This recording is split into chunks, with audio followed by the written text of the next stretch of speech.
ನಮಸ್ಕಾರ, G Kannada news DNA ಸ್ವಾಗತ. ನಾನು ಪ್ರವೀಣ್ ಕುಂಬಾರ್. ಇವತ್ತಿನ DNAಯಲ್ಲಿ 5 ಸುದ್ದಿಗಳಿದೆ. 5 ಸುದ್ದಿಗಳ ಪೈಕಿ ಮೊದಲ ಸುದ್ದಿ ಇರಾನ್ ಮತ್ತು ಅಮೆರಿಕ. ಏನೇನಾಗ್ತಾ ಇದೆ ಬೆಳವಣಿಗೆ? ಜಿನೇವಾದಲ್ಲಿ ಮಾತುಕತೆ ಅಂತೆ, ತಾಂತ್ರಿಕ ಮಾತುಕತೆ ನಡೆಯಿತಂತೆ, 60 ದಿನಗಳ ಕಾಲ ಮಾತುಕತೆ ಅಂತೆ, ಅಬ್ಸರ್ವೇಷನ್ ಅಂತೆ, ಎಲ್ಲವೂ ಕೂಡ ಚರ್ಚೆ ಆಗಿತ್ತು.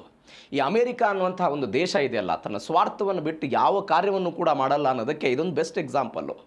ಹೆಂಗೆ ಬೆಸ್ಟ್ ಎಕ್ಸಾಂಪಲ್ಲು ಅನ್ನೋದನ್ನು ನೋಡೋದಾದರೆ, ಯಾವ $300 ಬಿಲಿಯನ್ ಹಣವನ್ನು ನಾವು ಇರಾನ್ಗೆ ಕೊಡ್ತೀವಿ ಅಂತ ಅಮೆರಿಕ ಮಾತು ಕೊಟ್ಟಿತ್ತಲ್ಲ, ಅದನ್ನು ಹೆಂಗೆ ಕೊಡೋ ಪ್ರಯತ್ನ ಮಾಡ್ತಿದ್ರು. ನಾವು ಹೂಡಿಕೆ ಮಾಡಿಸ್ತೀವಿ, ಸೌದಿ ಅರೇಬಿಯಾ, ಜಪಾನ್, ಬೇರೆ ಬೇರೆ ದೇಶಗಳಿಂದ ಹೂಡಿಕೆ ಮಾಡ್ತೀವಿ, ಇರಾನ್ಗೆ ನೇರವಾಗಿ ಹಣ ಕೊಡಲ್ಲ ಅಂತ ಅಮೆರಿಕ ಒಂದು ವಾಗ್ದಾನವನ್ನು ಮಾಡಿತು. ಅದು ಒಂದು ಬೆಳವಣಿಗೆ.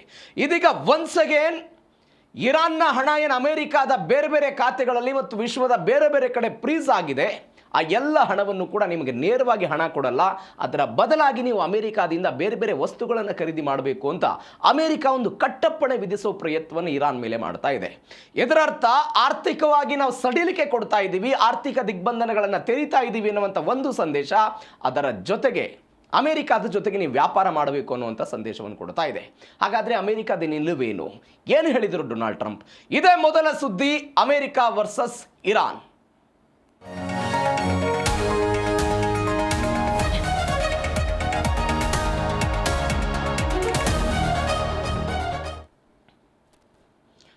ಡೊನಾಲ್ಡ್ ಟ್ರಂಪ್ ಮಧ್ಯಪ್ರಾಚ್ಯದ ಈ ಯುದ್ಧದ ಬೆಳವಣಿಗೆಯಲ್ಲಿ ಒಂದು ಡಬಲ್ ಗೇಮ್ ಆಡ್ತಿದ್ದಾರಾ ಅನ್ನುವಂಥದ್ದೊಂದು ಪ್ರಶ್ನೆ ಬರ್ತಾ ಇದೆ.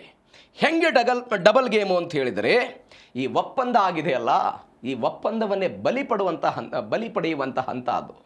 ಮೊದಲೇ ಹೇಳಿಬಿಟ್ಟಿದ್ರು ಡೊನಾಲ್ಡ್ ಟ್ರಂಪ್, ನನಗೆ ಇಷ್ಟ ಆಗದೆ ಹೋದರೆ ನಾನು ದಾಳಿ ಮಾಡ್ತೀನಿ ವಾಪಸ್ಸು, ಯಾವುದೇ ಕಾರಣಕ್ಕೂ ನಾನು ಹಿಂದೆ ಸರಿಯಲ್ಲ ಅಂತ. ಅದಕ್ಕಾಗಿಯೇ ನಿನ್ನೆ ಅಮೆರಿಕ ಸಂಸತ್ನಲ್ಲಿ ಒಂದು ಬೆಳವಣಿಗೆ ಆಯಿತು, ವೋಟಿಂಗ್ ಆದ ನಂತರ ಅದರಲ್ಲಿ ಡೊನಾಲ್ಡ್ ಟ್ರಂಪ್ ಸೋತಿದ್ದು, ಅದರಿಂದ ಆಕ್ರೋಶಗೊಂಡಿದ್ದು ಡೊನಾಲ್ಡ್ ಟ್ರಂಪ್. ಆದರೆ ಇವೆಲ್ಲದರ ಹೊರತಾಗಿಯೂ ಕೂಡ ಇರಾನ್ನ ಮೇಲಿನಂತಹ ನಿಯಂತ್ರಣವನ್ನು ತಪ್ಪಿಸಿಕೊಳ್ಳೋದಕ್ಕೆ ಟ್ರಂಪ್ ಯಾವುದೇ ಕಾರಣಕ್ಕೂ ಮುಂದಾಗ್ತಾ ಇಲ್ಲ. ಅದ್ರ ಮೇಲೆ ನಿಯಂತ್ರಣ ಹೊಂದಬೇಕು ಅಂತ. ಅದು ಹಾರ್ಮುಜ್ ಜಲಸಂಧಿ ಆಗಿರಲಿ, ಅವರ ಆರ್ಥಿಕ ಚಟುವಟಿಕೆಗಳಾಗಿರಲಿ, ಅವರ ಒಟ್ಟಾರೆ ವ್ಯಾಪಾರ ವಲಯ ಆಗಿರಲಿ, ಎಲ್ಲದರ ಮೇಲೂ ಕೂಡ ನನ್ನ ನಿಯಂತ್ರಣ ಇರಬೇಕು ಅನ್ನುವಂತಹ ಪ್ರಯತ್ನದ ಭಾಗವಾಗಿ ಅವರೆಲ್ಲವನ್ನು ಮಾಡ್ತಾ ಇದ್ದಾರೆ. ಇದು ಇರಾನ್ ಮತ್ತು ಅಮೆರಿಕದ ನಡುವೆ ಬೆಳವಣಿಗೆ ಆಗ್ತಾ ಇದ್ದರೆ, ಇತ್ತ ಭಾರತಕ್ಕೆ ಇರಾನ್ನಿಂದ ಒಂದು ಗುಡ್ ನ್ಯೂಸ್ ಸಿಗ್ತಾ ಇದೆ. ಅದು ತೈಲದ ವಿಚಾರದಲ್ಲಿ. ಇರಾನ್ ಮತ್ತು ಭಾರತದ ಸಂಬಂಧದ ಬಗ್ಗೆ ಅನೇಕ ಬಾರಿ ನಾವು ಮಾತನಾಡಿದ್ದೀವಿ. ಒಂದು ಅತ್ಯುತ್ತಮವಾದಂಥ ರಾಜತಾಂತ್ರಿಕ ಸಂಬಂಧವನ್ನು 2019 ಮೇ ತಿಂಗಳ ತನಕವೂ ಕೂಡ ಹೊಂದಿತ್ತು ಭಾರತ ಮತ್ತು ಇರಾನ್. ಯಾವಾಗ ಅಮೆರಿಕ ಆರ್ಥಿಕ ದಿಗ್ಬಂಧನಗಳನ್ನು ವಿಧಿಸುವ ತನಕ. ಇದೀಗ ಅಂಥದ್ದೇ ಬೆಳವಣಿಗೆಗಳಾಗ್ತಾ ಇದೆ. ಏನೆಲ್ಲ ಬೆಳವಣಿಗೆ ಆಯಿತು ಡೀಟೇಲ್ಸ್ ನೋಡ್ತಾ ಹೋಗೋಣ. ಅದು ಸುಳ್ಳಾದರೆ ಶಾಂತಿ ಒಪ್ಪಂದ ರದ್ದು ಅಂತ ಡೊನಾಲ್ಡ್ ಟ್ರಂಪ್ ಹೇಳಿರೋದು. ಏನು? ಜಲಸಂಧಿಯಲ್ಲಿ ಹಡಗುಗಳಿಂದ ಸುಂಕ ವಸೂಲಿ ಮಾಡ್ತಾ ಇಲ್ಲ ಅಂತ ಇರಾನ್ ಹೇಳ್ತಾ ಇದೆ. ಮೊದಲ ಕಂಡೀಷನ್ ಅಮೆರಿಕದ್ದು ಇದೇ ಆಗಿತ್ತು. ಏನು ಅಂತ? ಯಾವುದೇ ಕಾರಣಕ್ಕೂ ಸುಂಕವನ್ನು ವಿಧಿಸಬಾರದು ಅಂತ.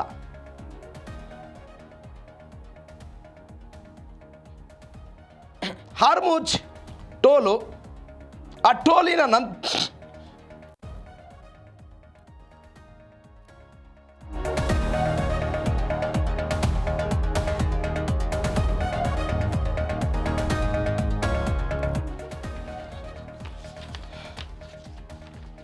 ನೋಡಿ, ಅಮೆರಿಕ ಮತ್ತು ಇರಾನ್ ಈ ದೀರ್ಘಕಾಲದ ರಾಜತಾಂತ್ರಿಕ ಸಂಬಂಧಗಳೆಲ್ಲವೂ ಕೂಡ ಆಗಿತ್ತು.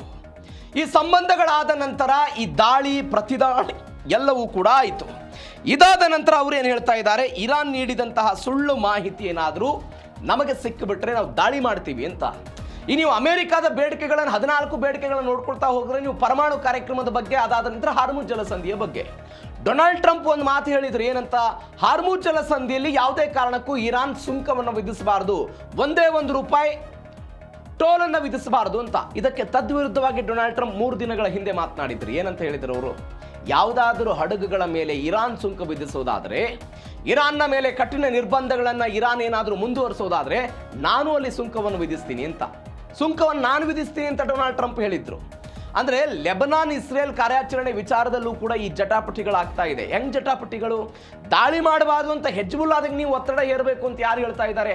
ಅದಕ್ಕಾಗಿ ಒಂದು ನಿಯಂತ್ರಣ ಸಮಿತಿಯನ್ನು ತರೋ ಪ್ರಯತ್ನ ಆಯಿತು. ಎಷ್ಟು ದಿನಗಳ ಕಾಲ ಅಮೆರಿಕ ಇಸ್ರೇಲ್ಗೆ ಹೇಳ್ತಾ ಇತ್ತು, ನೀವು ಹೆಜ್ಬುಲ್ಲಾ ಮೇಲೆ ಮತ್ತು ದಕ್ಷಿಣ ಲೆಬನಾನ್ ಮೇಲೆ ಯಾವುದೇ ಹಿಡಿತವನ್ನು ಹೊಂದಬಾರದು ಅಂತ. ಈ ಹಿಡಿತ ವಾಪಸ್ ಹೋಗದೇ ಇದ್ದಾಗಲೂ ಕೂಡ ಇಸ್ರೇಲ್ನ ಒತ್ತಡ ದೊಡ್ಡ ಮಟ್ಟದಲ್ಲಿದೆ. ಆ ವಿಚಾರಕ್ಕೆ ನಾನು ಆಮೇಲೆ ಬರ್ತೀನಿ, ಇಸ್ರೇಲ್ನ ವಿಚಾರದಲ್ಲಿ ಏನೇನಾಯಿತು ಬೆಳವಣಿಗೆಗಳು ಅಂತ. ಆದರೆ ಇವೆಲ್ಲದರ ಹೊರತಾಗಿ ಇಸ್ರೇಲ್ನ ಒತ್ತಡ ಅಮೆರಿಕದ ಮೇಲೆಯೂ ಕೂಡ ಇದೆ. ಇಸ್ರೇಲ್ ಯಾವುದೇ ಕಾರಣಕ್ಕೂ ನಾನು ಅಮೆರಿಕದ ಮಾತುಗಳನ್ನು ಕೇಳಿ ನಡೆಯೋದಿಲ್ಲ ಅಂತ ಅವರು ಒಂದು ಮಾತುಕತೆಗಳನ್ನು ಹೇಳ್ತಾ ಇದ್ರೆ, ಅಮೆರಿಕದ ಒಂದು ಮಿತ್ರ ದೇಶವಾಗಿರುವಂತಹ ಇಸ್ರೇಲ್ನ ಕಳೆದುಕೊಳ್ಳಬಹುದು, ಅದು ಮುಂದಿನ ಅಧ್ಯಕ್ಷೀಯ ಚುನಾವಣೆಯಲ್ಲಿ ನನಗೆ ಏಟ ಆಗಬಹುದು ಎನ್ನುವಂತ ಆತಂಕ ಅಮೆರಿಕದ ಅಧ್ಯಕ್ಷ ಡೊನಾಲ್ಡ್ ಟ್ರಂಪ್ ಅವರಿಗೂ ಕೂಡ ಇದೆ.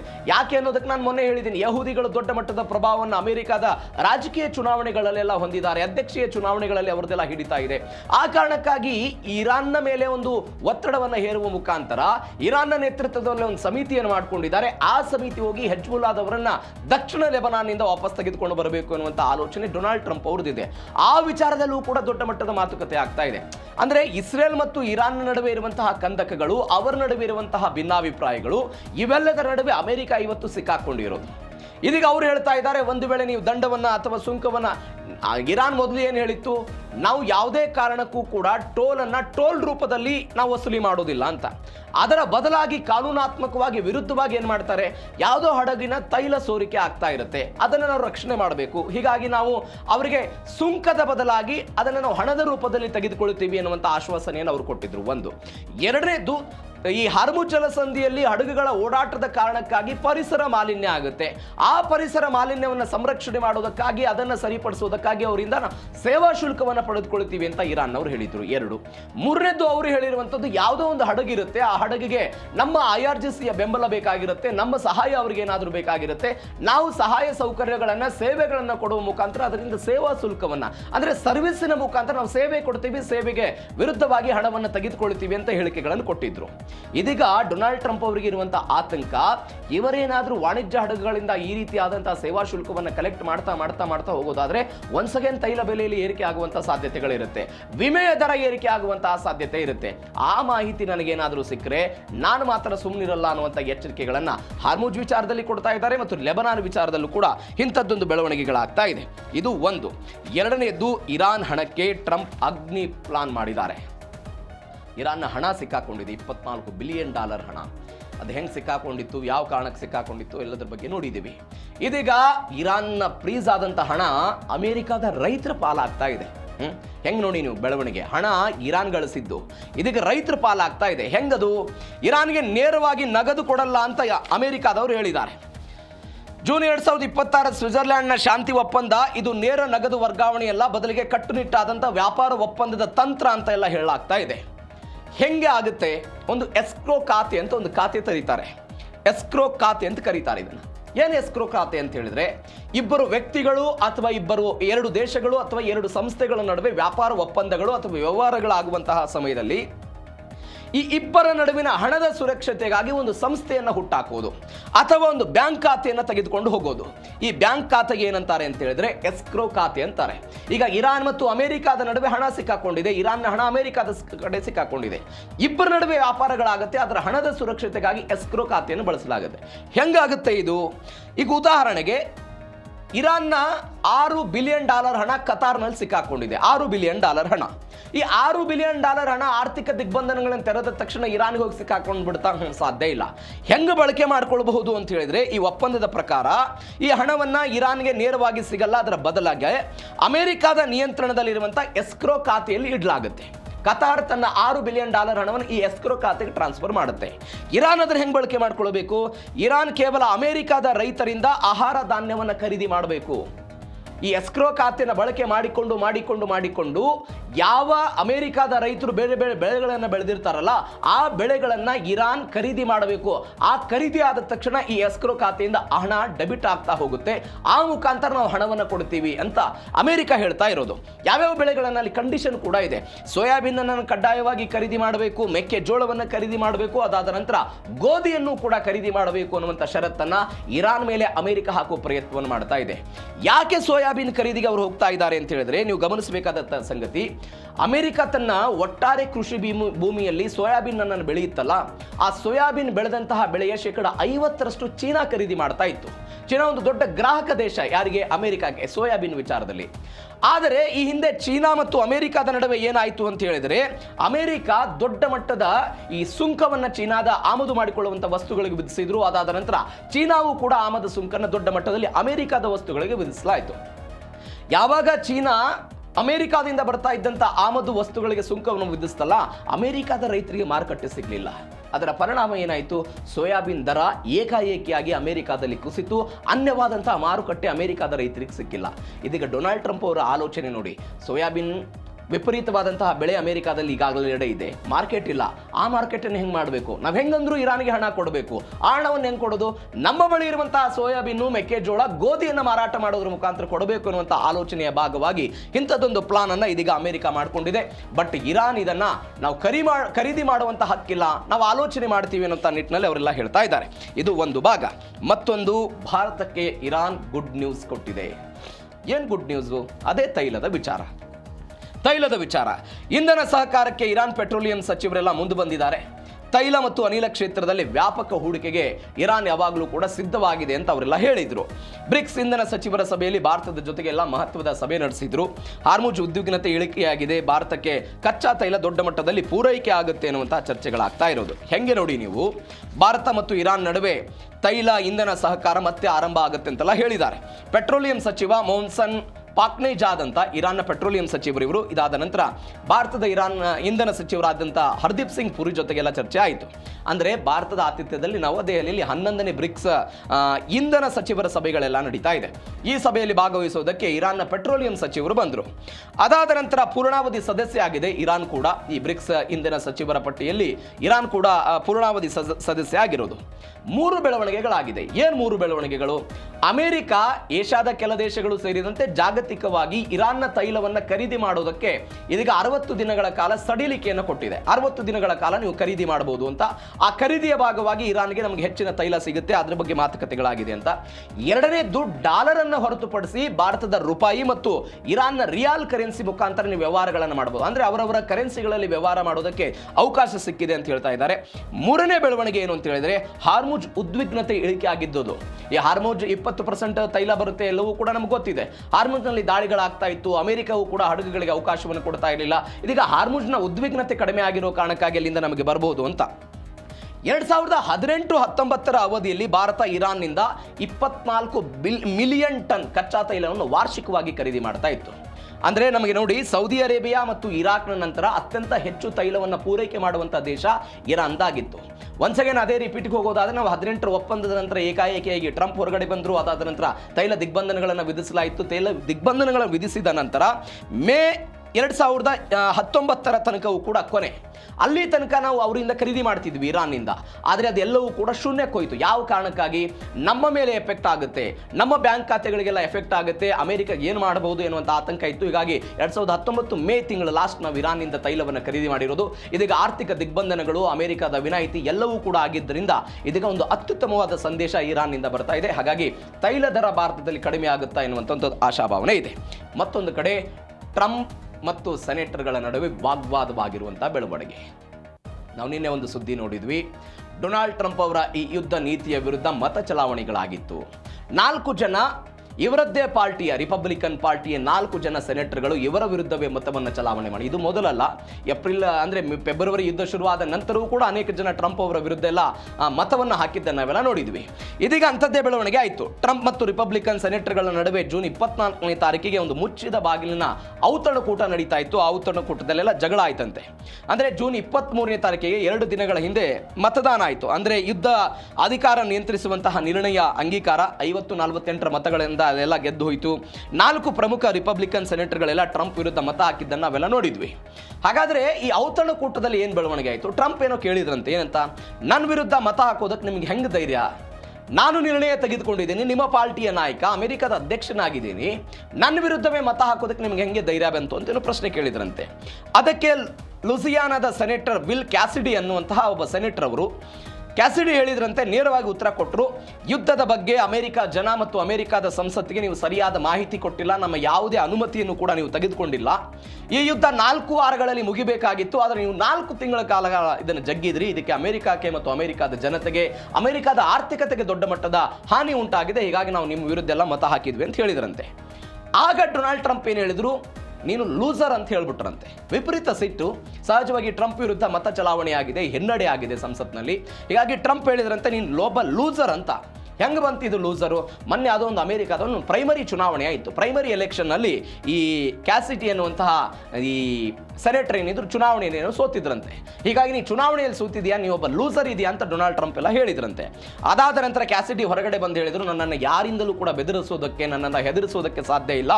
ಅಮೆರಿಕದ ಜನರ ಅಭಿಪ್ರಾಯ ಏನಾಗಿತ್ತು, ಆ ಅಮೆರಿಕದ ಜನರ ಅಭಿಪ್ರಾಯವನ್ನು ನಾವು ಅಧ್ಯಕ್ಷರ ಮುಂದೆ ಹೇಳಿದ್ದೀವಿ, ಅದನ್ನು ಮತವಾಗಿ ಕನ್ವರ್ಟ್ ಮಾಡಿ ಹೇಳಿದ್ದೀವಿ ಅಷ್ಟೇ, ಅದನ್ನು ಬಿಟ್ಟರೆ ಬೇರೆ ಯಾವುದೂ ಇಲ್ಲ.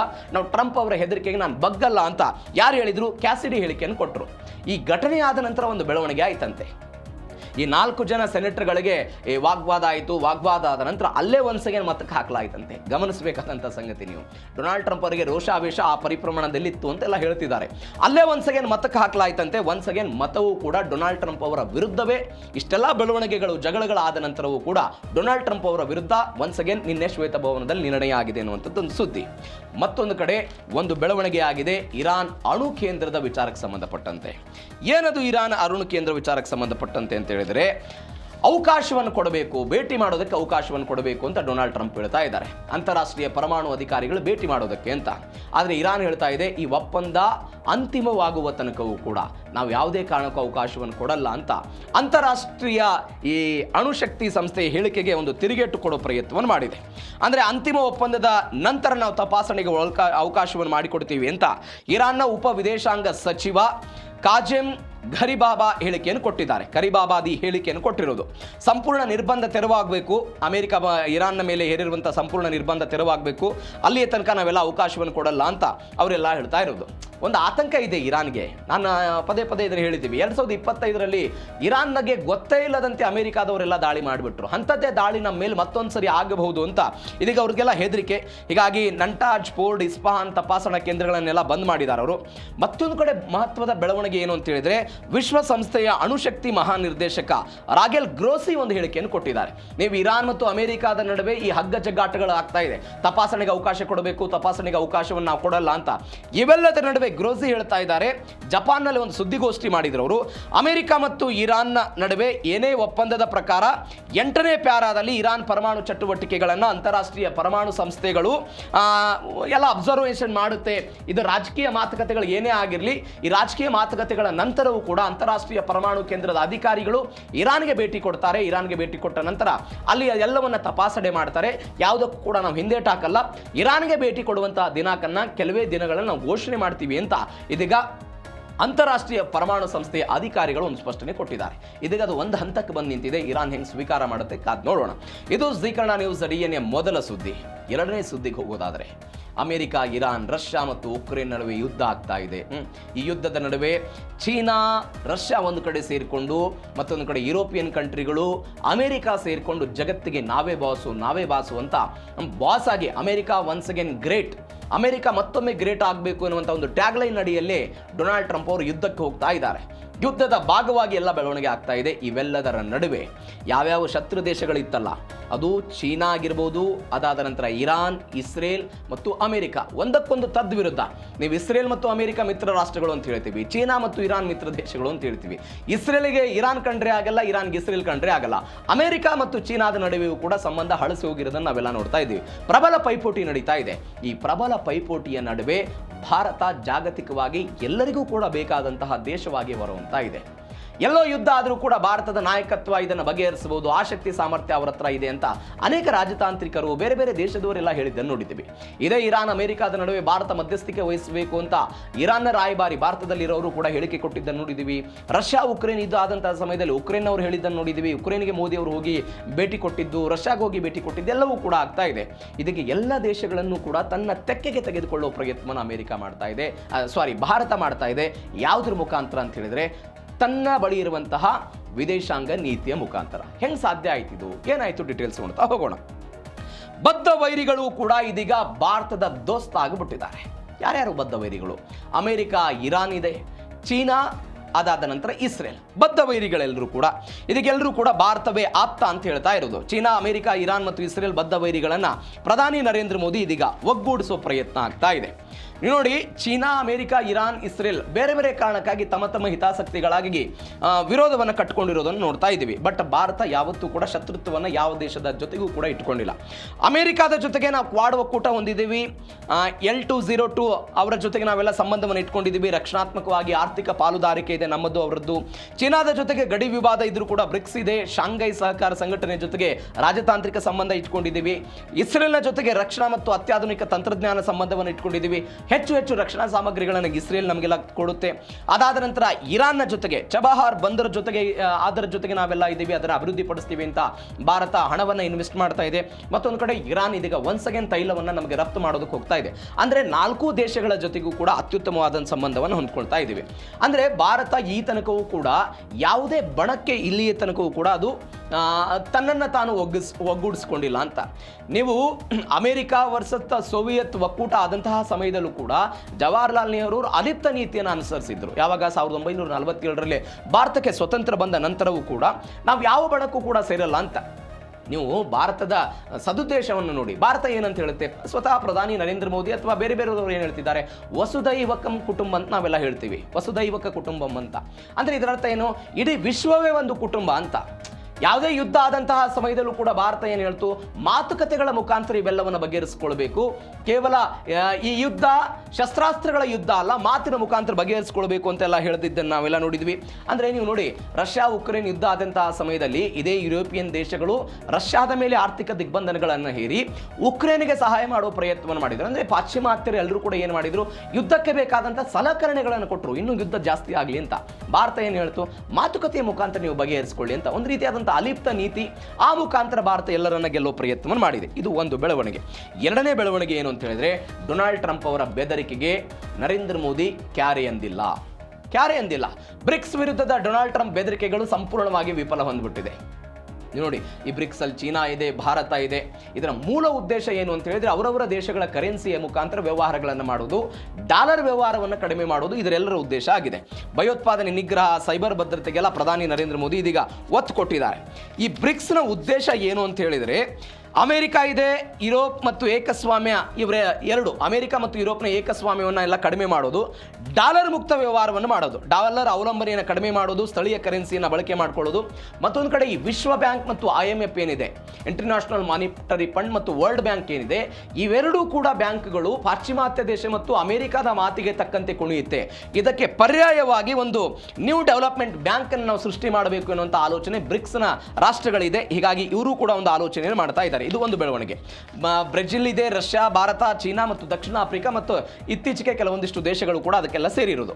ಟ್ರಂಪ್ ಒಂದು ಎಚ್ಚರಿಕೆ ಕೊಟ್ಟರು ಬ್ರಿಕ್ಸ್ ರಾಷ್ಟ್ರಗಳಿಗೆ, ಏನಂತ, ಡಾಲರ್ ಮುಕ್ತ ವ್ಯಾಪಾರವನ್ನು ಏನಾದರೂ ಮಾಡಿದರೆ ಅಮೆರಿಕದ ಮಾರುಕಟ್ಟೆನ ನಾನು ನೇರವಾಗಿ ಮುಚ್ಚಿಬಿಡ್ತೀನಿ, ಆ ಮುಖಾಂತರ ನಿಮಗೆಲ್ಲ ಹೊಡೆತ ಕೊಡ್ತೀನಿ ಅಂತ.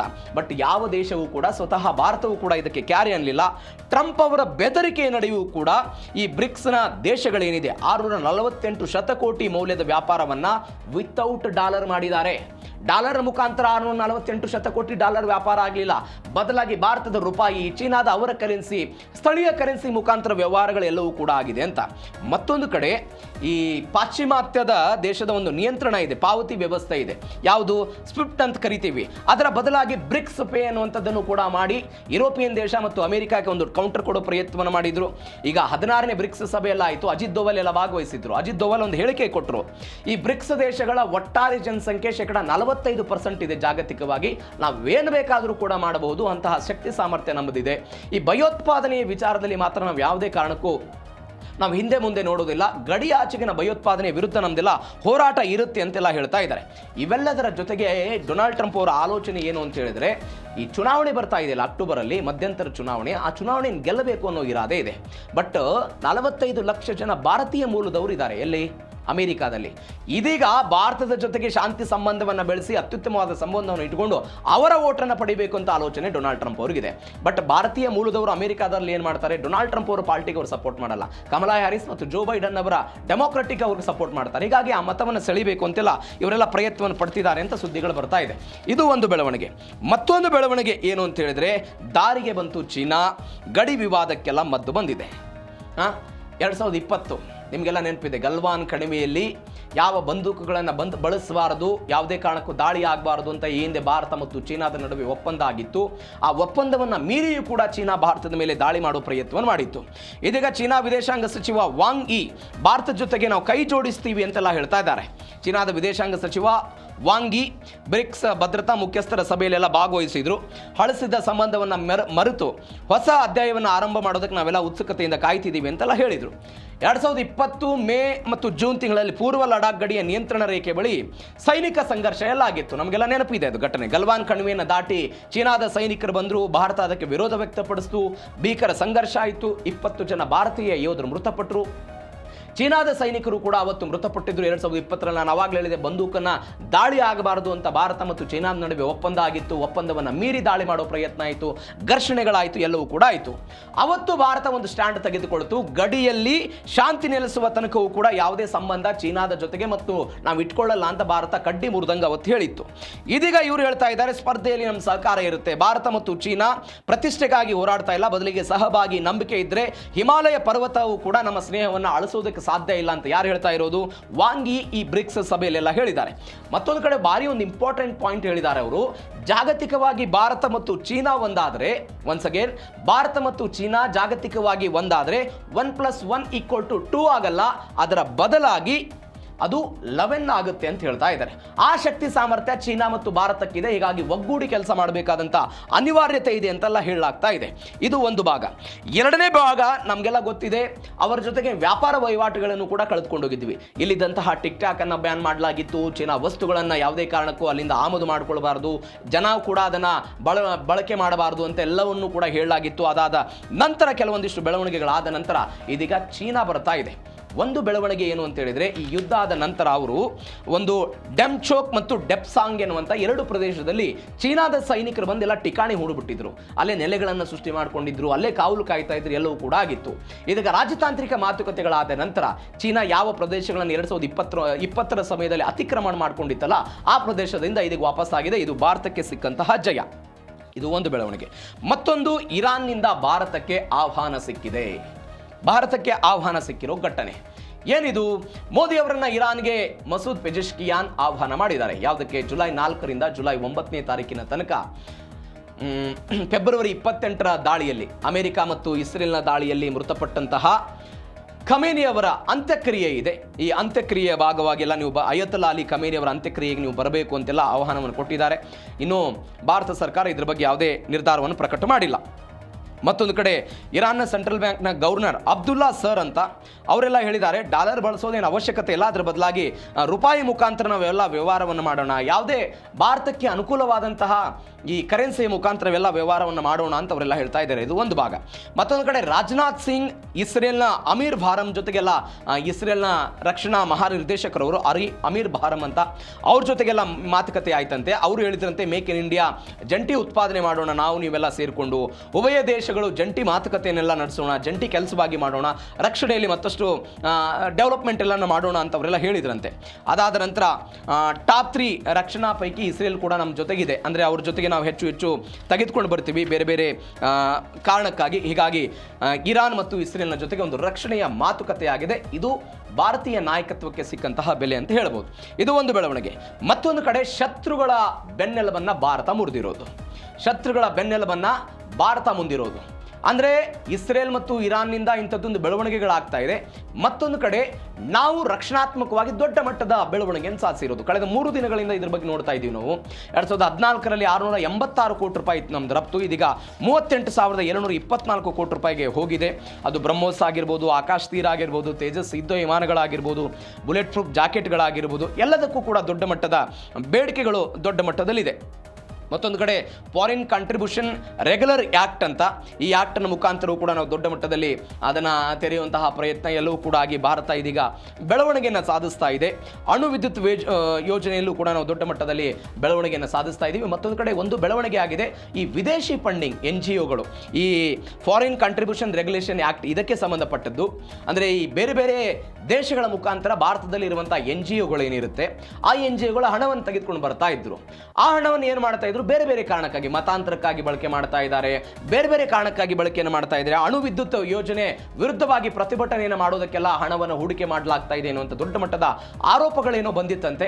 ಈ ಆರೋಪಗಳು ಬಂದ ನಂತರ ವಿದೇಶದಿಂದ NGOಗಳಿಗೆ ಬರ್ತಾ ಇದ್ದಂತಹ ಎಲ್ಲ ಹಣವನ್ನು ಕೂಡ ಮಾನಿಟರ್ ಮಾಡೋ ಕೆಲಸವನ್ನು ಸರ್ಕಾರ ಮಾಡ್ತು. ಈಗ ಒಂದು ರೂಲ್ಸ್ ತಂದಿದ್ದಾರೆ, ವಿದೇಶದಿಂದ ಭಾರತದ ಯಾವುದೇ NGO ಕೂಡ ಹಣವನ್ನು ತೆಗೆದುಕೊಂಡ್ರು ಅದನ್ನು ದೆಹಲಿಯ ಸ್ಟೇಟ್ ಬ್ಯಾಂಕ್ ಆಫ್ ಇಂಡಿಯಾದ ಮೂಲ ಬ್ಯಾಂಕ್ ಏನಿದೆ ಅಲ್ಲಿಯ ಖಾತೆಗೆ ಅದು ಡೆಪಾಸಿಟ್ ಆಗಬೇಕು ಅನ್ನುವಂಥ ಒಂದು ನಿಯಮವನ್ನು ತೆಗೆದುಕೊಂಡು ಬಂದು ಅದಕ್ಕೂ ಕೂಡ ಇದೀಗ ಒಂದು ಹಿಡಿತವನ್ನು ತೆಗೆದುಕೊಳ್ಳೋ ಪ್ರಯತ್ನವನ್ನು ಮಾಡ್ತಾ ಇದ್ದಾರೆ. ಇದು ಭಾರತದ ಈ ರಾಜತಾಂತ್ರಿಕ ವಿಚಾರದಲ್ಲಿ ಆಗಿರುವಂತಹ ಬೆಳವಣಿಗೆ. ಇದು ಜೀ ಕನ್ನಡ ನ್ಯೂಸ್ DN ಎರಡನೇ ಸುದ್ದಿ. ಮೂರನೇ ಸ್ಟೋರಿ, ಒಂದು ಕಡೆ ಇಡೀ ಜಗತ್ತು ಅಮೆರಿಕ ಮತ್ತು ಇರಾನ್ನ ಮಾತುಕತೆ ಏನಾಗಬಹುದು ಅಂತ ಆಲೋಚನೆಯಲ್ಲಿ ಮಗ್ನ ಆಗಿತ್ತು. ಇವತ್ತಿಗಾದರೂ ಶಾಂತಿ ಸಿಗುತ್ತೆ, ಯುದ್ಧ ಎಲ್ಲ ಶಮನ ಆಗ್ಬಿಡುತ್ತೆ ಅಂತ. ನೋಡಿ, ಅಮೆರಿಕ ಮತ್ತು ಇರಾನ್ ನಡುವೆ ಮಾತುಕತೆಯ ನೆಪದಲ್ಲಿ ಮತ್ತೊಬ್ಬ ನಾಯಕನ ಬಲಿಗಾಗಿ ಅಥವಾ ಮತ್ತೊಬ್ಬನ ನಾಯಕನ ಹತ್ಯೆಗಾಗಿ ಇಸ್ರೇಲ್ ಆಲೋಚನೆ ಮಾಡಿತ್ತು ಎನ್ನುವಂತಹ ಸುದ್ದಿಗಳು ಬರ್ತಾ ಇದೆ. ಈ ಸುದ್ದಿಗಳ ಬಗ್ಗೆ ದೊಡ್ಡ ಮಟ್ಟದ ಚರ್ಚೆಗಳು ನಡೀತಾ ಇದೆ ಜಾಗತಿಕವಾಗಿ. ಯಾಕೆ, ಯಾವ ನಾಯಕ ಪಾಕಿಸ್ತಾನದ ಮುನೀರನ್ನು ಹತ್ಯೆ ಮಾಡೋದಕ್ಕೆ ಇಸ್ರೇಲ್ನ ಮೊಸಾದ್ ಒಂದು ಆಲೋಚನೆ ಮಾಡಿತ್ತು, ಅದಕ್ಕಾಗಿ ಒಂದು ಪ್ರೀ ಪ್ಲಾನನ್ನು ಕೂಡ ಮಾಡಿಕೊಂಡಿತ್ತು ಅಂತ ನಾವೆಲ್ಲ ಮೊದಲ ದಿನದಿಂದಲೂ ಕೂಡ ನೋಡ್ತಾ ಇದ್ದೀವಿ. ಅಮೆರಿಕ ಮತ್ತು ಇರಾನ್ ನಡುವೆ ಒಪ್ಪಂದ ಆಗ್ತಾ ಇರೋದು ಇಸ್ರೇಲ್ಗೆ ಎಳ್ಳು ಕಾಳಷ್ಟು ಕೂಡ ಮನಸ್ಸಿಲ್ಲ. ಯಾಕೆ ಅಂತ ಹೇಳಿದರೆ, ಅಮೆರಿಕ ಏನಾದರೂ ಇರಾನ್ಗೆ ನಾಳೆ ಸಹಾಯ ಮಾಡಿದರೆ ಅದು ನನ್ನ ಬುಡಕ್ಕೆ ಬಂದು ಬಿಡುತ್ತೆ. ಹೆಜ್ಬುಲ್ಲಾದವರು ಆ್ಯಕ್ಟಿವ್ ಆಗ್ತಾರೆ, ಹಮಾಸ್ನವರು ಆ್ಯಕ್ಟಿವ್ ಆಗ್ತಾರೆ, ಹೌತಿಗಳ ಆ್ಯಕ್ಟಿವ್ ಆಗ್ತಾರೆ, ಬೇರೆ ಬೇರೆ ಮಧ್ಯಪ್ರಾಚ್ಯದ ದೇಶಗಳಲ್ಲೇ ಆ್ಯಕ್ಟಿವ್ ಆಗುವ ಮುಖಾಂತರ ನನ್ನ ದೇಶದ ಅಸ್ತಿತ್ವಕ್ಕೆ ಏನಾದರೂ ಧಕ್ಕೆ ಬಂದುಬಿಡುತ್ತೆ ಎನ್ನುವಂಥ ಆತಂಕ ಯಾರಿಗಿದೆ ಅಂತ ಹೇಳಿದರೆ ಬೆಂಜಮಿನ್ ನೆತನ್ಯಾಹು ಅವರಿಗಿದೆ. ಇದೀಗ ಬೆಂಜಮಿನ್ ನೆತನ್ಯಾಹು ಪಾಕಿಸ್ತಾನದ ಸೇನಾ ಮುಖ್ಯಸ್ಥ ಅಸೀಮ್ ಮುನೀರ್ ಅವರನ್ನು ಹತ್ಯೆ ಮಾಡುವುದಕ್ಕೆ ಸ್ವಿಟ್ಜರ್ಲ್ಯಾಂಡ್ನಲ್ಲಿ ತಯಾರಿಯನ್ನು ನಡೆಸಿದ್ರು. ಅದಕ್ಕಾಗಿ ಮೊಸಾದ್ ಕಾರ್ಯಾಚರಣೆಯನ್ನು ಮಾಡಿತ್ತು. ಆದರೆ ಕೊನೆ ಕ್ಷಣದಲ್ಲಿ ಅದು ವಿಫಲ ಆಗಿದೆ ಎನ್ನುವಂಥ ಸುದ್ದಿಗಳು ಬರ್ತಾ ಇದೆ. ಇದು ಹೆಂಗಾಯಿತು? ಪಾಕಿಸ್ತಾನ ಏನು ಮಾಡಿತು? ಇಸ್ರೇಲ್ನ ಕಾರ್ಯಾಚರಣೆ ಹೆಂಗಿತ್ತು? ಪಾಕಿಸ್ತಾನ ಹೆಂಗೆ ತಪ್ಪಿಸ್ಕೊಳ್ತು? ಯಾರ ಮಧ್ಯಸ್ಥಿಕೆಯನ್ನು ವಹಿಸಿದ್ರು? ಡೀಟೇಲ್ಸ್ ನೋಡ್ತಾ ಹೋಗೋಣ. ಪಾಕ್ ಸೇನಾ ಮುಖ್ಯಸ್ಥನ ಹತ್ಯೆಗೆ ಮೊಸಾದ್ ಸ್ಕೆಚ್ ಹಾಕಿತ್ತು. ನಮ್ಮಲ್ಲಿ ರಾ ಹೆಂಗಿದೆ ಹಾಗೆ ಮೊಸಾದ್ ಇಂಟೆಲಿಜೆನ್ಸಿ ಯಾರಿಗೆ ಇದೇ ಇಸ್ರೇಲ್ನವ್ರಿಗೆ. ಅನೇಕ ಬಾರಿ ಮೊಸಾದ್ ಬಗ್ಗೆ ಹೇಳಿದ್ದೀವಿ. ಹುಡುಕಿ ಕೊಲೆ ಮಾಡುವಂತಹ ಅತ್ಯುನ್ನತ ತಂತ್ರಜ್ಞಾನವನ್ನು ಹೊಂದಿರುವಂತಹ ಮೊಸಾದ್ ಇದು. ಜಾಗತಿಕವಾಗಿ ನಮಗೆ ಯಾರು ಬೇಡ ಅಂತಾರೆ ಅವರನ್ನು ಮುಗಿಸುವಂಥ ಶಕ್ತಿ ಸಾಮರ್ಥ್ಯ ಮೊಸಾದ್ಗಿದೆ. ಅವರೆಲ್ಲ ಸ್ಕೆಚ್ ಹಾಕಿದ್ರಂತೆ. ಅಸೀಮ್ ಮುನೀರ್ ಹತ್ಯೆಗೆ ಇಸ್ರೇಲ್ ಪ್ರಧಾನಿ ಬೆಂಜಮಿನ್ ನೆತನ್ಯಾಹು ಸುಪಾರಿ ಕೊಟ್ಟಿದ್ರ ಅಂತ ಬ್ರೆಜಿಲ್ನ ಪತ್ರಕರ್ತ ಈ ಸ್ಫೋಟಕ ಮಾಹಿತಿಯನ್ನು ಕೊಟ್ಟಿದ್ದಾರೆ. ಬ್ರೆಜಿಲ್ನ ಒಬ್ಬ ಸ್ವತಂತ್ರ ಪತ್ರಕರ್ತ ಪೇಪೆ ಎಸ್ಕೋಬಾರ್ ಅಂತ ಆತನ ಹೆಸರು.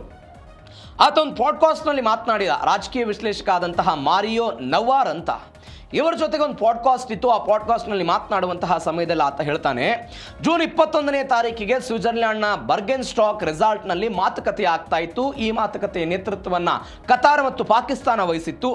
ಅದರ ಭಾಗವಾಗಿ ಪಾಕಿಸ್ತಾನದ ಸೇನಾ ಮುಖ್ಯಸ್ಥ ಮುನೀರ್, ಪಾಕಿಸ್ತಾನದ ಪ್ರಧಾನಿ ಶಹಬಾಜ್ ಶರೀಫ್ನ ಉನ್ನತ ನಿಯೋಗ ಎಲ್ಲ ಭಾಗವಹಿಸಿತ್ತು.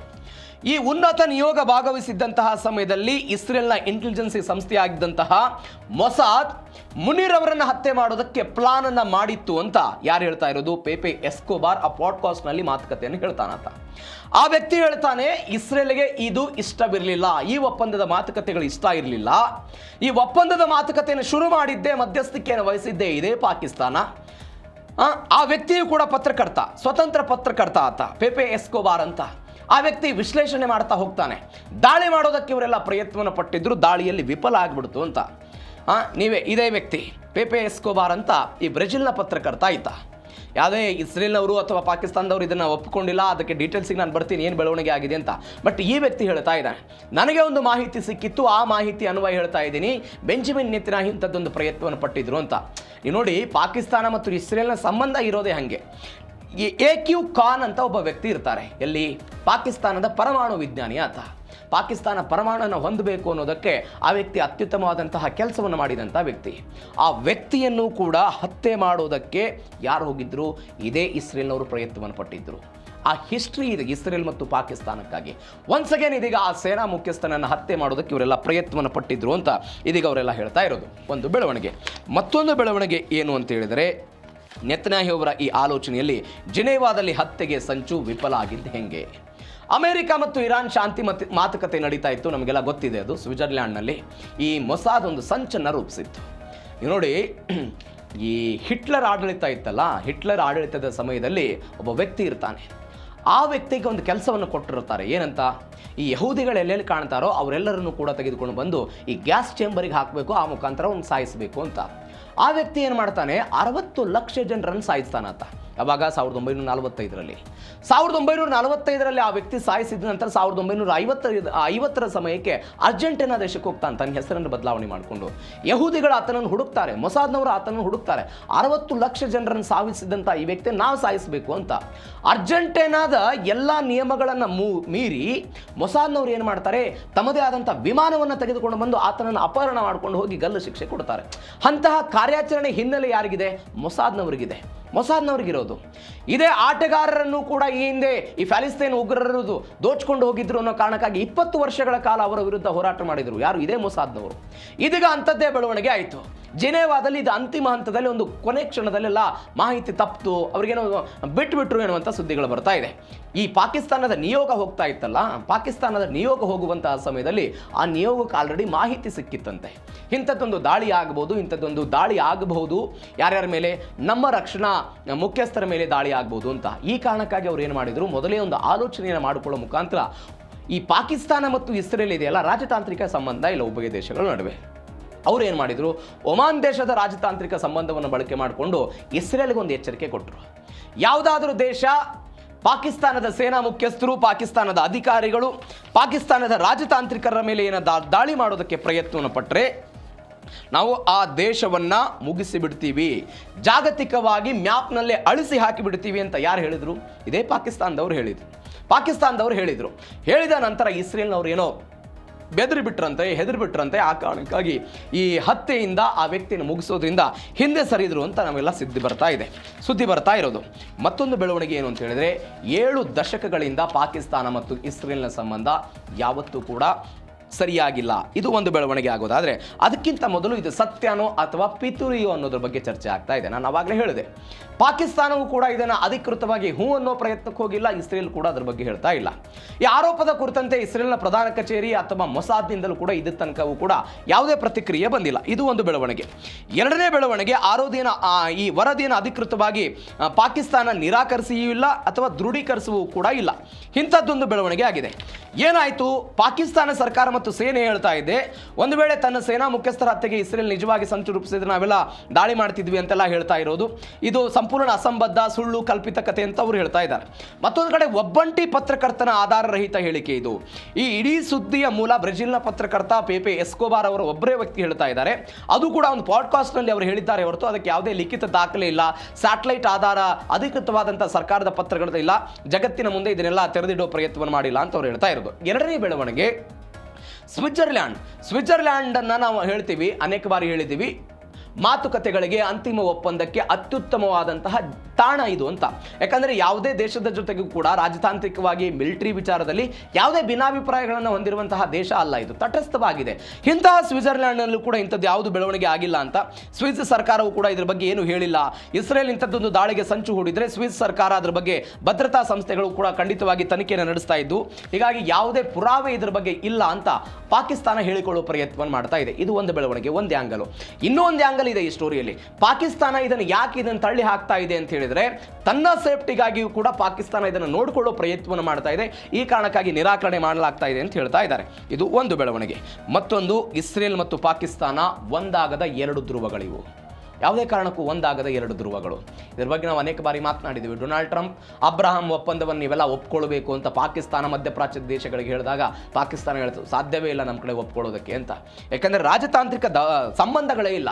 ನೀವು ನೋಡಿ, 1947ರಲ್ಲಿ ಪಾಕಿಸ್ತಾನ ಹುಟ್ಟುಕೊಳ್ತು ಇಸ್ಲಾಂ ದೇಶವಾಗಿ, ಮುಸ್ಲಿಂ ದೇಶವಾಗಿ. ಮತ್ತೊಂದು ಕಡೆ 1948ರ ಮೇ ತಿಂಗಳಲ್ಲಿ ಇಸ್ರೇಲ್ ಅಸ್ತಿತ್ವಕ್ಕೆ ಬಂತು ಯಹೂದಿಗಳ ದೇಶಕ್ಕಾಗಿ. ಅಸ್ತಿತ್ವವನ್ನು ಪಾಕಿಸ್ತಾನ ಮೊದಲ ದಿನದಿಂದಲೂ ಕೂಡ ನಿರಾಕರಣೆ ಮಾಡ್ಕೊಂಡು ಬರ್ತಾ ಇದೆ. ಒಂದು ಸಾರ್ವಭೌಮ ದೇಶ ಅಂತ ಇವತ್ತಿನ ತನಕ ಕೂಡ ಅವರು ಒಪ್ಕೊಂಡಿಲ್ಲ. ಎರಡನೇದ್ದು, ಪಾಕಿಸ್ತಾನದ ಪಾಸ್ಪೋರ್ಟ್ನಲ್ಲಿ ನಾವು ಮೊನ್ನೆ ಇದ್ರ ಬಗ್ಗೆ ಚರ್ಚೆ ಮಾಡಿದ್ವಿ. ಜಗತ್ತಿನ ಎಲ್ಲ ದೇಶಗಳಿಗೂ ಕೂಡ ಆ ಪಾಸ್ಪೋರ್ಟನ್ನು ತೆಗೆದುಕೊಂಡು ಹೋಗೋದಕ್ಕೆ ಅವಕಾಶ ಇದೆ, ಆದರೆ ಇಸ್ರೇಲ್ಗೆ ಹೋಗೋದಕ್ಕೆ ಅವಕಾಶ ಇಲ್ಲ ಅಂತ ಪಾಸ್ಪೋರ್ಟ್ನಲ್ಲಿಯೂ ಕೂಡ ಬರೆಯಲಾಗಿದೆ. ಇದು ಒಂದು. ಎರಡನೇದು, ಪಾಕಿಸ್ತಾನದ ಯಾವುದೇ ಪ್ರಜೆ ಕಾನೂನುಬದ್ಧವಾಗಿ ಇಸ್ರೇಲ್ಗೆ ಭೇಟಿ ನೀಡುವಂತಿಲ್ಲ. ಒಂದು ವೇಳೆ ಅಂತವರು ಭೇಟಿ ನೀಡಿ ಸಿಕ್ಕಾಕೊಂಡು ಬಿದ್ದುಬಿಟ್ರೆ ಅವರಿಗೆ ಜೈಲು ಶಿಕ್ಷೆ ಕೊಡುವಂತಹ ವ್ಯವಸ್ಥೆಯೂ ಕೂಡ ಇದೆ. ಒಂದು ಬೆಳವಣಿಗೆ. ಎರಡನೇದು, ಈ ಪ್ಯಾಲೆಸ್ತೈನ್ ಪರವಾಗಿ, ಈ ಜೆರೂಸಲಂ ವಿಚಾರವಾಗಿ ಪ್ಯಾಲೆಸ್ತೈನ್ ಮತ್ತು ಇಸ್ರೇಲ್ ನಡುವೆ ಗೊಂದಲ ಗಲಾಟೆಗಳಿದೆ. ಈ ಜೆರೂಸಲಂನಲ್ಲಿ ಅಲ್-ಅಕ್ಸಾ ಮಸೀದಿ ಇದೆ. ಈ ಅಲ್-ಅಕ್ಸಾ ಮಸೀದಿ ಜಾಗತಿಕವಾಗಿರುವಂತಹ ಮೂರನೇ ಅತ್ಯಂತ ಪ್ರಮುಖ ಮಸೀದಿ ಇಸ್ಲಾಂನವರಿಗೆ, ಮುಸ್ಲಿಮರಿಗೆ ಅಂತ ಹೇಳಲಾಗುತ್ತೆ. ಈ ಅಲ್-ಅಕ್ಸಾ ಮಸೀದಿಯ ಕಾರಣಕ್ಕಾಗಿ ಜೆರೂಸಲಂನ ಅಥವಾ ಪ್ಯಾಲೆಸ್ತೈನ್ ಅವರು ಏನು ಹೇಳ್ತಾ ಇದೆ, ಜೆರೂಸಲಂ ನಮಗೆ ಸೇರ್ಪಟ್ಟಿದ್ದು, ನಮಗದು ರಾಜಧಾನಿ ಆಗಬೇಕು ಅಂತ ಅವರು ಹೇಳ್ತಾ ಇದ್ದಾರೆ. ಪಾಕಿಸ್ತಾನವೂ ಕೂಡ ಪ್ಯಾಲೆಸ್ತೈನ್ ಪರವಾಗಿ ವಿಶ್ವಸಂಸ್ಥೆಯಲ್ಲಿ ಹೋರಾಟ ಮಾಡುತ್ತೆ. ಅದಾದ ನಂತರ ಪ್ಯಾಲೆಸ್ತೈನ್ ಪರವಾಗಿ ನಿರ್ಣಯಗಳನ್ನು ತೆಗೆದುಕೊಳ್ಳೋದಕ್ಕೆ ವಿಶ್ವಸಂಸ್ಥೆಯಲ್ಲಿ ಪಾಕಿಸ್ತಾನ ಸಹಾಯವನ್ನು ಮಾಡುತ್ತೆ. ಈ ಕಾರಣಕ್ಕಾಗಿ ಎರಡು ಭಿನ್ನಾಭಿಪ್ರಾಯಗಳಿದೆ. ಒಂದು. ಎರಡನೇದು, ಪಾಕಿಸ್ತಾನ ಇಸ್ಲಾಮಿನ ಎಲ್ಲ ರಾಷ್ಟ್ರಗಳಲ್ಲಿ ಪರಮಾಣುವನ್ನು ಹೊಂದಿರುವಂತಹ ದೇಶ. ಯಾವಾಗ ಪಾಕಿಸ್ತಾನ ಪರಮಾಣುವನ್ನು ಹೊಂದಿತ್ತಲ್ಲ, ಅದು ಇಸ್ಲಾಮಿಕ್ ಬಾಂಬ್ ಅಂತ ಯಾರು ಕರೆದ್ರು? ಇದೇ ಇಸ್ರೇಲ್ನವರು ಕರೆದಿದ್ರು, ಇಸ್ಲಾಮಿಕ್ ಬಾಂಬ್ ಅಂತ ಕರೆದ್ರು. ಯಾಕೆ ಅಂತ ಹೇಳಿದ್ರೆ, ಪಾಕಿಸ್ತಾನದಲ್ಲಿರುವಂತಹ ಪರಮಾಣು ಬಾಂಬ್ ನಾಳೆ ಇರಾನ್ಗೆ ಸಿಗ್ಬೋದು, ಸಿರಿಯಾದವ್ರಿಗೆ ಸಿಗ್ಬೋದು, ಬೇರೆ ಬೇರೆದವ್ರಿಗೆ ಸಿಗ್ಬೋದು, ಆ ಮುಖಾಂತರ ದಾಳಿ ಆಗ್ಬೋದು ಅಂತ. ಇದರ ಭಾಗವಾಗಿ 1980ರಲ್ಲಿ ಇದೇ ಇಸ್ರೇಲ್ನವರು ಕಹುತಾ ಪರಮಾಣು ಕೇಂದ್ರದ ಮೇಲೆ ದಾಳಿ ಮಾಡೋದಕ್ಕೆ ಪ್ರಯತ್ನ ಪಟ್ಟಿದ್ರು. ಹೆಂಗೆ? ಭಾರತವನ್ನು ಬಳಕೆ ಮಾಡಿಕೊಂಡು ದಾಳಿ ಮಾಡೋದಕ್ಕೆ. ಇಂದಿರಾ ಗಾಂಧಿ ಸರ್ಕಾರ ಇತ್ತು ಭಾರತದಲ್ಲಿ, ಅದನ್ನು ಮೊದಲು ಕನ್ವಿನ್ಸ್ ಆಗಿದ್ರಂತೆ. ಅದಾದ ನಂತರ ಇಂದಿರಾ ಗಾಂಧಿ ಹಿಂದೆ ಸರಿದು ಬಿಟ್ಟರು. ಕಹುತಾ ಎನ್ನುವಂಥ ಪರಮಾಣು ಕೇಂದ್ರದ ಮೇಲೆ ದಾಳಿ ಮಾಡಿ ಪರಮಾಣು ವಿಚಾರದಲ್ಲಿ ಪಾಕಿಸ್ತಾನವನ್ನು ಬಗ್ಗು ಬಡಿಬೇಕು ಅಂತ ಪ್ರಯತ್ನವನ್ನು ಪಟ್ಟಿದ್ರು. ಇದು 7 ದಶಕಗಳ ಕಾಲ ಪಾಕಿಸ್ತಾನ ಮತ್ತು ಇಸ್ರೇಲ್ ಒಂದಾಗದ ಧ್ರುವದ ಕೇಂದ್ರಗಳಾಗಿದೆ. ಇದು ಒಂದು ಬೆಳವಣಿಗೆ. ಮತ್ತೊಂದು ಬೆಳವಣಿಗೆ ಏನು ಅಂತ ಹೇಳಿದ್ರೆ, ವೈರಿಗಳ ನಡುವೆಯೂ ಕೂಡ ರಹಸ್ಯ ಪ್ರೇಮ ಪುರಾಣ ಇದೆ. ಅಮೆರಿಕ ಬಳಕೆ ಮಾಡಿಕೊಂಡಿತ್ತು. ಹೆಂಗೆ? ಸೋವಿಯತ್ ಮತ್ತು ಅಫ್ಘಾನ್ ಯುದ್ಧದಲ್ಲಿ ISI ಮತ್ತು ಮೊಸಾದ್ ಒಂದಾಗಿ ಅಮೆರಿಕಾದ ಒಂದು ಮಧ್ಯಸ್ಥಿಕೆಯಲ್ಲಿ ಕೆಲಸವನ್ನು ಮಾಡಿತ್ತು. 1979 ಅನ್ಸುತ್ತೆ. ಆ ಸಮಯದಲ್ಲಿ ಇಂಥದ್ದೊಂದು ಬೆಳವಣಿಗೆ ಆಯಿತು. ಇಸ್ರೇಲ್ ಶಸ್ತ್ರಾಸ್ತ್ರಗಳನ್ನು ಪಾಕಿಸ್ತಾನ ಮಿಲಿಟರಿ ರಹಸ್ಯವಾಗೆಲ್ಲ ಪಡೆದುಕೊಂಡಿತ್ತು. ಏನಿದು? ಅಮೆರಿಕಾದ CIA ನೇತೃತ್ವದಲ್ಲಿ ಒಂದು ಆಪರೇಷನ್ ಸೈಕ್ಲೋನ್ ಅಂತ ಎಲ್ಲ ಹೆಸರಿಡಲಾಯಿತು. ಸೋವಿಯತ್ ಮತ್ತು ಅಫ್ಘಾನ್ ನಡುವೆ ಯುದ್ಧ ಆಯಿತು. ಈಗೇನು 1979ರಲ್ಲಿ ಸೋವಿಯತ್ ಒಕ್ಕೂಟ ಅಫ್ಘಾನಿಸ್ತಾನದ ಮೇಲೆ ದಾಳಿ ಮಾಡುತ್ತೆ. ಅದನ್ನು ತಡೆಯೋದಕ್ಕೆ ಅಮೆರಿಕ ಒಂದು ರಹಸ್ಯ ಕಾರ್ಯಾಚರಣೆಯನ್ನು ಮಾಡಿತು. ಅಫ್ಘಾನ್ ಮುಜಾಹಿದ್ದೀನ್ ಉಗ್ರರಿಗೆ ಹಣ ಮತ್ತು ಸಹಾಯ ಮಾಡೋದಕ್ಕೆಲ್ಲ ಪಾಕಿಸ್ತಾನದ ISI, ಇಸ್ರೇಲ್ನ ಮೊಸಾದ್ ಎರಡೂ ಸಂಸ್ಥೆಗಳು ಕೂಡ ಕೆಲಸವನ್ನು ಮಾಡಿದ್ದು. ಇಸ್ರೇಲ್ನಿಂದ ಆಯುಧ ಪೂರೈಕೆ ಆಯಿತು. ಪಾಕಿಸ್ತಾನದ ISIನಿಂದ ರಷ್ಯಾದ ಆಯುಧಗಳ ರಹಸ್ಯವಾಗೆಲ್ಲ ಕೊಡ್ತು. ಮೊಸಾದ್ನವರು ಏನು ಮಾಡಿದ್ರು? ಅರಬ್ ಮತ್ತು ಇಸ್ರೇಲ್ ಯುದ್ಧಗಳ ಸಮಯದಲ್ಲಿ ಇಸ್ರೇಲ್ ಸೇನೆ ರಷ್ಯಾ ತಯಾರಿತ ಅತ್ಯಾಧುನಿಕ ಆಯುಧಗಳನ್ನು ಅರಬ್ ಸೈನಿಕರಿಂದ ವಶಪಡಿಸಿಕೊಂಡು ತನ್ನ ಬಳಿಯೆಲ್ಲ ಇಟ್ಕೊಂಡಿತ್ತು. ಅದನ್ನು ಕೊಡೋ ಪ್ರಯತ್ನವನ್ನು ಇವರೆಲ್ಲ ಮಾಡಿದರು. ಅಂದರೆ ರಹಸ್ಯವಾಗಿ ಈ ರೀತಿಯಾಗಿ ಉಭಯ ದೇಶಗಳು ಜಾಗತಿಕವಾಗಿ ದೊಡ್ಡ ಮಟ್ಟದಲ್ಲಿ ಹಿನ್ನಡೆಯನ್ನು ಈ ಎಲ್ಲ ಬೆಳವಣಿಗೆಗಳನ್ನು ಮಾಡ್ತಾ ಇದ್ರು ಕೂಡ ಈ ಅಮೆರಿಕದ ಕಾರಣಕ್ಕಾಗಿ 1979ರಲ್ಲಿ ಒಂದೇ ಧ್ರುವದ ಆಧಾರದ ಮೇಲೆ ಕೆಲಸ ಮಾಡುವಂತಹ ಪ್ರಯತ್ನವನ್ನು ಮಾಡಿದ್ದು. ಆದರೆ ಇದು ತನಕವೂ ಕೂಡ ಗಮನಿಸಬೇಕಾದ ಸಂಗತಿ, ಪಾಕಿಸ್ತಾನ ಸೇನೆ ಮತ್ತು ಇಸ್ರೇಲ್ ಸೇನೆ ಮುಖಾಮುಖಿಯಾಗಿ ಈ ತನಕವೂ ಕೂಡ ಇತಿಹಾಸದಲ್ಲಿ ಯುದ್ಧವನ್ನು ಮಾಡಿಲ್ಲ. ಆದರೆ ರಾಜತಾಂತ್ರಿಕವಾಗಿ ಭಿನ್ನಾಭಿಪ್ರಾಯಗಳಿದೆ. ಹೀಗಾಗಿ ಏನಾಗುತ್ತೆ ನೋಡೋಣ. ಜೀ ಕನ್ನಡ ನ್ಯೂಸ್ DNA 4ನೇ ಸುದ್ದಿ. ಒಂದು ಪ್ರಶ್ನೆ ಕಾಡ್ತಾ ಇದೆ, ಜಗತ್ತು ವಿನಾಶದತ್ತ ಹೋಗ್ತಾ ಇದೆಯಾ? ಭೂಮಿಯ ಅವಧಿ ಅಥವಾ ಭೂಮಿಯ ಅಂತ್ಯ ಹತ್ತಿರವಾಗ್ತಿದೆಯಾ ಅನ್ನುವಂತಹ ಪ್ರಶ್ನೆ ಜಾಗತಿಕವಾಗಿ ನಡೀತಾ ಇರುವಂಥ ವಿದ್ಯಮಾನಗಳನ್ನು ಗಮನಿಸಿದಾಗ ನಮಗೆಲ್ಲ ಗೊತ್ತಾಗುತ್ತೆ. ಒಂದು ಕಡೆ ನಾವೇ ಗಡಿ ವಿಚಾರಕ್ಕನೋ, ಪರಮಾಣು ವಿಚಾರಕ್ಕನೋ ಅಥವಾ ಶತ್ರುತ್ವದ ಕಾರಣಕ್ಕಾಗಿನೋ ಪರಸ್ಪರ ದೇಶಗಳ ನಡುವೆ ಬೇರೆ ಬೇರೆ ಕಳೆದ 2-3-4 ವರ್ಷಗಳಲ್ಲಿ ಜಾಗತಿಕವಾಗಿ ಆದಂಥ ಯುದ್ಧಗಳನ್ನು ನೋಡ್ತಾ ಇದ್ದೀವಿ. ಮಾನವ ಕುಲ ಯಾವ ಹಂತಕ್ಕೆ ಹೋಗ್ತಾ ಇದೆ ಅನ್ನೋದನ್ನು ಒಂದು ನೋಡ್ತಾ ಇದ್ದೀವಿ. ಒಂದು ಯುದ್ಧದ ಕಾರಣ. ಎರಡನೆಯದ್ದು, ಭಾರತ ಸೇರಿದಂತೆ ಏಷ್ಯಾದ ಬೇರೆ ಬೇರೆ ದೇಶಗಳಿಗೆ ಆಗ್ತಾ ಇರುವಂತಹ ವಿಪರೀತವಾದಂಥ ಬರಗಾಲದ ಪರಿಸ್ಥಿತಿಯನ್ನು ನೋಡ್ತಾ ಇದ್ದೀವಿ. ಮತ್ತೊಂದು ಕಡೆ ಯುರೋಪಿಯನ್ ಕಂಟ್ರಿಗಳಲ್ಲಿ ತಾಪಮಾನ ಅನ್ನೋದು ಗಡಿಗೆ ತಲುಪಿಬಿಟ್ಟಿದೆ. ಜನಕ್ಕೆ ಬದುಕೋದಕ್ಕೆ ಸಾಧ್ಯ ಆಗ್ತಾ ಇಲ್ಲ. ಅಂಥದ್ದೊಂದು ಪರಿಸ್ಥಿತಿ ಇವತ್ತು ಯುರೋಪಿಯನ್ನ ಬೇರೆ ಬೇರೆ ದೇಶಗಳಿಗೆ ಬಂದಿದೆ. ಇವೆಲ್ಲದಕ್ಕಿಂತ ಹೆಚ್ಚಾಗಿ ವೆನೆಜುವೆಲಾದಲ್ಲಿ ನಡೆದಂತಹ ಭೀಕರ ಭೂಕಂಪ, ಈಗ ಬರ್ತಾ ಇರೋ ಮಾಹಿತಿಗಳ ಪ್ರಕಾರ ಒಂದು 10,000 ಜನ ಮೃತಪಟ್ಟಿದ್ದಾರೆ ಅಂತ ಸುದ್ದಿಗಳು ಬರ್ತಾ ಇದೆ. ಅಧಿಕೃತ ಆಗಬೇಕು. ಅಂಥದ್ದೊಂದು ವಿನಾಶಕಾರಿ ಬೆಳವಣಿಗೆಗಳು ಜಾಗತಿಕವಾಗಿ ಆಗ್ತಾ ಇದೆ. ಒಂದು ಪ್ರಾಕೃತಿಕವಾಗಿ ಆಗ್ತಾ ಇರುವಂತಹ ಬೆಳವಣಿಗೆ, ಎರಡನೆಯದ್ದು ಮಾನವ ತಾನೇ ಸೃಷ್ಟಿ ಮಾಡಿಕೊಂಡಿರುವಂತಹ ಬೆಳವಣಿಗೆ. ಇವೆಲ್ಲದರ ಪರಿಣಾಮ ಪರಿಸರ ವರ್ಸಸ್ ಮಾನವನ ಈ ಸಂಘರ್ಷದಲ್ಲಿ ಭೂಮಿಯ ಅಂತ್ಯ ಹತ್ತಿರವಾಗ್ತಿದೆಯಾ? ಈ ಪ್ರಶ್ನೆಗಳು ಬರ್ತಾ ಇರೋದು. ಹಾಗಾದರೆ ಯುರೋಪ್ನಲ್ಲಿ ಏನಾಯಿತು? ಎಲ್ಲಿನೋದ ಪರಿಣಾಮ ಏನಾಯಿತು? ವೆನಿಜುವೆಲಾದಲ್ಲಿ ಎಷ್ಟು ಜನ ಸತ್ರು? ಡೀಟೇಲ್ಸ್ ನೋಡ್ತಾ ಹೋಗೋಣ. ಬೆಂಕಿಯ ಉಂಡೆಯಾಗಿದೆ ಯುರೋಪ್. ಅಕ್ಷರಶಃ ಬೆಂಕಿ ಉಂಡೆ ಇದು. ಆ ಪರಿಪ್ರಮಾಣದಲ್ಲಿ ಭೀಕರ ಹೀಟ್ ವೇವ್ ಆಗಿದೆ ಫ್ರಾನ್ಸ್ನಲ್ಲಿ. 44.3 ಡಿಗ್ರಿ ಸೆಲ್ಸಿಯಸ್ ತಾಪಮಾನ ತಲುಪಿರೋದಲ್ಲಿ 44.3 ಡಿಗ್ರಿ ಸೆಲ್ಸಿಯಸ್. ಬಿಸಿಲು ತಾಳರದೆ ಈಜೋದಕ್ಕೆ 40 ಜನ ಹೋಗಿದ್ರು, ಎಲ್ಲ ಮೃತಪಟ್ಟುಬಿಟ್ರು. ಯುರೋಪ್ ದೇಶಗಳು ಇತಿಹಾಸದಲ್ಲಿ ಅತ್ಯಂತ ಭೀಕರವಾದಂತಹ ಬಿಸಿಗಾಳಿಯನ್ನು ಎದುರಿಸ್ತಾ ಇವೆ ಅಂತ ಸುದ್ದಿ. ನೈಋತ್ಯ ಭಾಗದ ಫಿಸ್ಸೋಸ್ ಎನ್ನುವಂಥ ಒಂದು ನಗರ ಅಲ್ಲಿ 44.3 ಡಿಗ್ರಿ ಸೆಲ್ಸಿಯಸ್ ಎಲ್ಲ ಇದೆ. ದೇಶದ ಹವಾಮಾನ ಇತಿಹಾಸದಲ್ಲಿ ಅತ್ಯಂತ ಗರಿಷ್ಠ ತಾಪಮಾನ ಅಂತ ಹೇಳ್ತಾ ಇದ್ದಾರೆ. ಮತ್ತೊಂದು ಕಡೆ 58 ಇಲಾಖೆಗಳಿಗೆ ರೆಡ್ ಅಲರ್ಟ್ ಘೋಷಣೆ ಮಾಡಲಾಗಿದೆ ಫ್ರಾನ್ಸ್ನಲ್ಲಿ. ಬಿಸಿಲಿನ ಜಳ ಇತ್ತು, ವಿಪರೀತವಾದಂಥ ಶೆಕೆ. ಹೀಗಾಗಿ ನದಿಗೆ ಹೋದರು ಜನ, ಕಾಲುವೆಗೆ ಹೋದರು, ಸಮುದ್ರಕ್ಕೆ ಹೋದರು ಈಜೋದಕ್ಕೆ, ಈ ತಾಪಮಾನದಿಂದ ರಕ್ಷಣೆ ಮಾಡ್ಕೊಳ್ಳೋದಕ್ಕೆ. 48 ಜನ ನೀರಲ್ಲಿ ಮುಳುಗಿ ಮೃತಪಟ್ಟಿದ್ದಾರೆ. ಮತ್ತೊಂದು ಕಡೆ ತೀವ್ರ ಶಾಖದ ಕಾರಣದಿಂದ ಪ್ಯಾರಿಸ್ನ ಪ್ರಸಿದ್ಧ ಐಫೆಲ್ ಟವರ್ ಮತ್ತು ಲೂರ್ ಮ್ಯೂಸಿಯಂ ಎಲ್ಲವನ್ನು ಕೂಡ ಬಂದ್ ಮಾಡಲಾಗಿದೆ. 800ಕ್ಕೂ ಹೆಚ್ಚು ಶಾಲೆಗಳನ್ನು ಬಂದ್ ಮಾಡಲಾಗಿದೆ. ರೈಲು ಹಳಿಗಳು ಕೂಡ ಕರಗುವ ಭೀತಿ ಇದೆ. ತಾಪಮಾನದ ಪರಿಸ್ಥಿತಿ ನೋಡಿ. ಟ್ರ್ಯಾಕ್ ಇದೆಯಲ್ಲ, ರೈಲಿನ ಟ್ರ್ಯಾಕ್, ಅದು ಕೂಡ ಕರಗಬಹುದು ಅನ್ನೋ ಕಾರಣಕ್ಕಾಗಿ ರೈಲು ಸಂಚಾರವನ್ನು ಕಡಿತಗೊಳಿಸಲಾಗಿದೆ.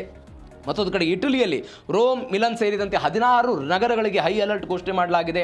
ಸ್ಪೇನ್ನ ತಾಪಮಾನ 40 ಡಿಗ್ರಿ ದಾಟಿದೆ. ಹೀಟ್ ಸ್ಟ್ರೋಕ್ನಿಂದ 2 ಜನ ಅಲ್ಲಿ ಮೃತಪಟ್ಟಿದ್ದಾರೆ ಅಂತ. ಬ್ರಿಟನ್ನ ಇತಿಹಾಸದಲ್ಲಿ 2ನೇ ಬಾರಿಗೆ ಅತ್ಯಂತ ತೀವ್ರತರನಾದಂಥ ಬಿಸಿಲಿನ ರೆಡ್ ವಾರ್ನಿಂಗ್ ಎಲ್ಲ ಜಾರಿಗೊಳಿಸಲಾಗಿದೆ. ಇದು ಒಂದು. ಎರಡನೇದು, ಇದಕ್ಕೆಲ್ಲ ಕಾರಣ ಏನು ಅಂತ ಹೇಳಿದ್ರೆ ಒಮೆಗಾ ಬ್ಲಾಕ್ ಎನ್ನುವಂಥ ಹವಾಮಾನ ಮಾದರಿ ಅಂತ ಎಲ್ಲ ಹೇಳಲಾಗ್ತಾ ಇದೆ. ಅಂದರೆ ಒಮೆಗಾ ಬ್ಲಾಕ್ ಅಂತ ಹೇಳಿದ್ರೆ ಒಂದು ಅಪಾಯಕಾರಿ ಹವಾಮಾನ ಪರಿಸ್ಥಿತಿ. ಇದು ವಾತಾವರಣದಲ್ಲಿ ಹೆಚ್ಚು ಒತ್ತಡದ ಗಾಳಿ ಒಂದೇ ಕಡೆ ಸ್ಥಿರವಾಗಿ ನಿಲ್ಲುವಂತೆ ಮಾಡುತ್ತೆ. ಇದರಿಂದ ಭೀಕರ ಬಿಸಿಗಾಳಿ ಮತ್ತು ಸುದೀರ್ಘವಾದಂತಹ ಮಳೆ ಎಲ್ಲ ಉಂಟಾಗುತ್ತೆ. ಇದರ ಅರ್ಥ ಹೆಂಗೆ ಅಂತ ಹೇಳಿದ್ರೆ, ಇದು ಒಮೆಗಾ ಆಕಾರ ಇರುತ್ತಲ್ಲ, ಈ ಒಮೆಗಾ ಆಕಾರ ಒಂದು ದೊಡ್ಡ ತಡೆಗೋಡೆಯಂತೆ ಕೆಲಸ ಮಾಡುತ್ತೆ.